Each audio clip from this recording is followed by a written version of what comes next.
In the New Testament, Jesus has a very interesting way of teaching.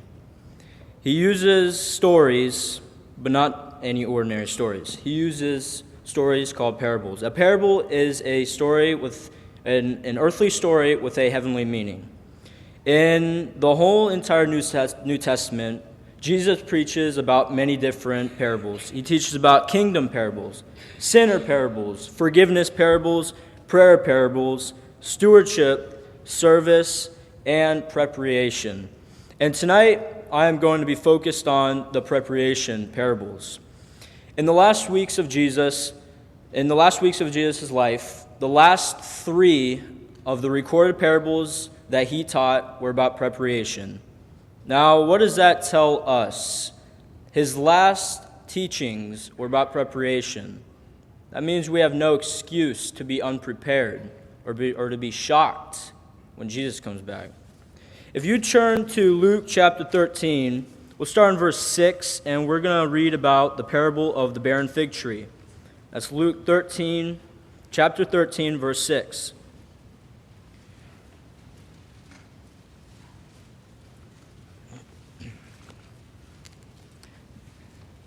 He also spoke this parable. A certain man had a fig tree planted in his vineyard, and he came seeking fruit on it and found none. Then he said to the keeper of his vineyard, "Look, for 3 years I have come seeking fruit on this fig tree and found none. Cut it down. But why does it use up the ground?" But he answered and said to him, "Sir, let it alone this year also, until I dig around it and fertilize it. And if it can bear fruit, and if it bears fruit, well, but if not, after that you can cut it down." In this parable, Jesus talks about the fig trees are Christians. The barren fig trees are unfaithful Christians. We don't know when God's going to come around and search for fruit on us.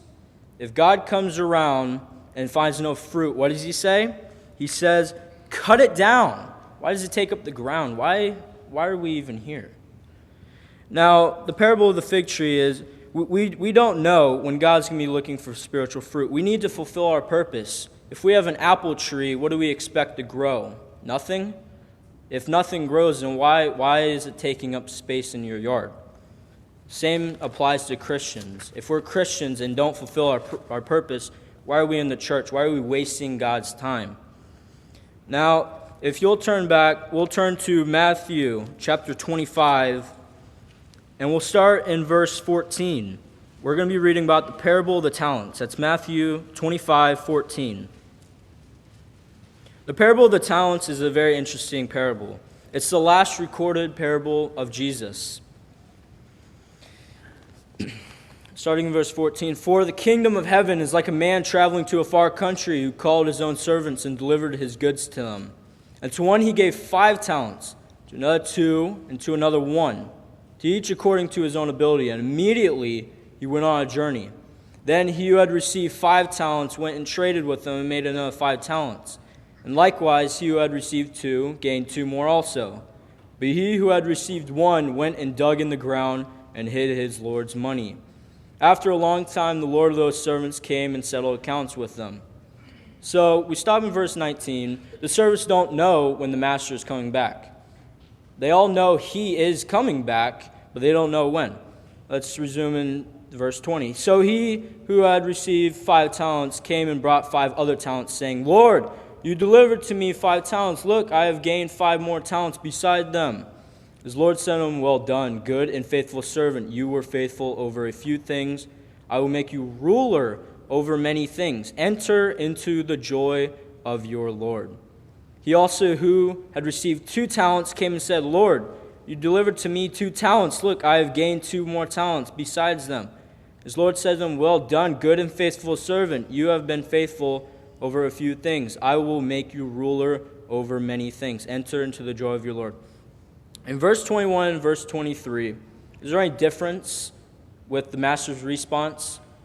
But one person had 4 talents, another had 10. Why did they get the same reward?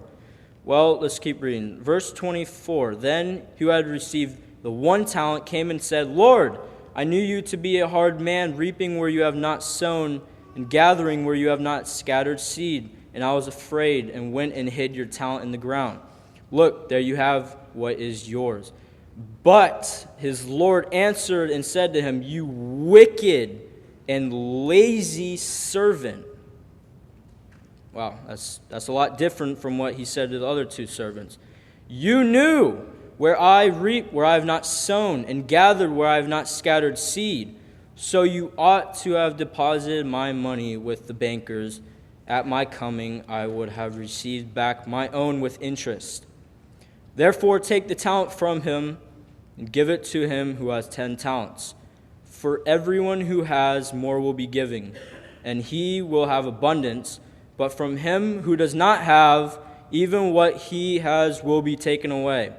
And cast the unprofitable servant into the outer darkness. There will be weeping and gnashing of teeth." In the NIV translation, it says, "And cast the worthless prophet." No worth of that prophet.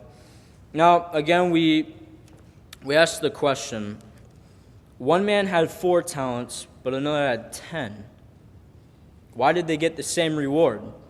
Well, see, in this parable, it's a little bit different from the others. God doesn't care how many talents you have when Jesus comes back. He cares of what you did with the talents he gave you.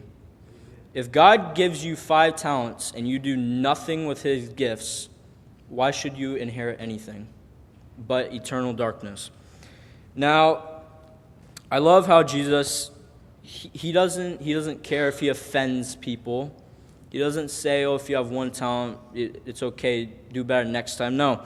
He says in verse 26, "But the Lord answered and said to him, You wicked and lazy servant." Has anyone ever called you wicked or lazy? It's pretty strong. So let's just go back until Matthew chapter 25, verse 1. We're still in the same chapter. I like how Jesus has 2 parables of preparation back to back. Now, Jesus says, this is the parable of the 10 virgins. "Then the kingdom of heaven shall be likened to 10 virgins who took their lamps and went out to meet the bridegroom. Now there were 5 of them were wise and 5 were foolish. Those who were foolish took their lamps and took no oil in them." Now, stopping at verse 3, we have to realize that weddings back then aren't like weddings today. This wedding actually took place near midnight or later, so in the middle of the night. So, resuming in verse 4, "But the wise took their oil in their vessel with their lamps. But while the bridegroom was delayed, they all slumbered and slept. And at midnight cry was heard, Behold, the bridegroom is coming. Go out to meet him. Then all those virgins arose and trimmed their lamps. And the foolish said to the wise, Give us some of your oil, for our lamps are going out. But the wise answered, saying, No, lest there should not be enough for us and you. But go rather to those who sell and buy for yourselves. And while they went to buy, the bridegroom came, and those who were ready went in with him to the wedding, and the door was shut, not to be opened. Afterward, the other virgins came, saying, Lord, Lord, open to us. But he said to them, Assuredly, I say to you, I do not know you. Watch therefore, for you know neither the day nor the hour in which the Son of Man is coming. In this story, just like with the servants and the talents, the virgins knew the bridegroom was coming, but they didn't know when. It's just like with us. We know Jesus is coming, but we don't know when. And the 5 that were foolish, they weren't ready. They were not prepared. We need to always stay sharp and ready, because if we're not, it says the door was shut. It's not opening. And there will be many on the judgment day that say, Lord, Lord, open to us. And God our Father is going to say, Assuredly, I do not know you. Now, how do I avoid this eternal suffering? How do I get prepared for this? Well, there's 5 easy steps. 5 steps. We need to believe. That's the first step. Acts 16:31. We need to repent. Acts 17:30. Confess. Romans 10:9 through 10. and we need to be baptized. Mark 16:16. It doesn't just end there. We don't just get baptized and that's it. There's a fifth step. We need to be faithful until death. Until death. Not halfway, not almost till death, until death.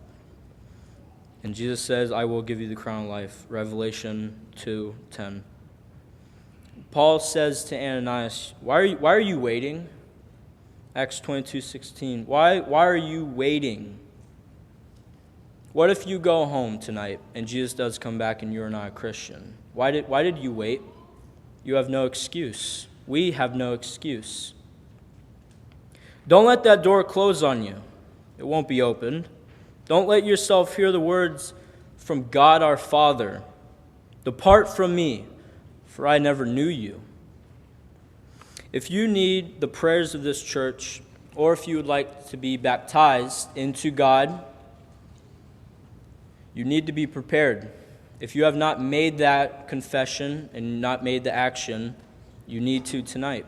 And if you are a Christian that needs recharging, needs prayers of this church, a church is a family. We need each other.